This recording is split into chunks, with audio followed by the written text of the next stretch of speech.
Usap-usapan ngayon, at napapabalita. Napapalitan ng San Miguel, ang import na si Jabari Narcisse. Ang kapalit niya, ay ang ikalimang import para sa SMB ngayong conference. Nabigo ang orihinal na pinili ng SMB, na si Troy Baxter. Na matugunan na kulang ang mga kinakailangan sa pagiging kwalipikado. Pagkatapos ay pinalitan siya ni Quincy Miller, na pinalitan ni Torren Jones, na pinalitan ni Jabari Narcisse. Si Leo Austria nga ba, ay may pinapaboran na player, kaya hindi may pasok ang mga batang manlalaro. At ang iba ay nawala na sa roster. At ang SMB nga, ay maghahanap na naman ng bagong import.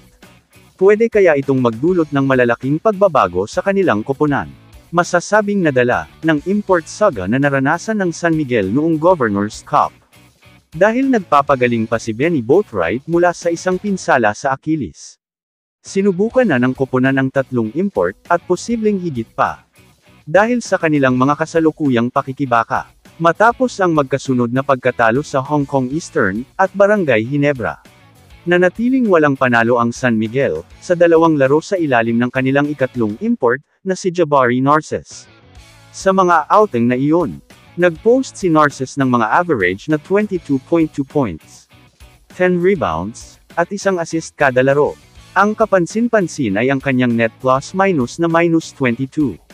Ang pinakamasama sa lahat ng manlalaro ng San Miguel sa panahong ito. Nakakuha din siya ng mahinang 44 true shooting percentage.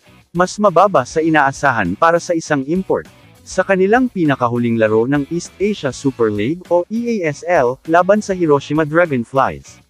Pinili ng San Miguel na ilagay ang kanilang pangalawang import, na si Torren Jones. Nagbigay si Jones ng kagalang-galang na pagganap.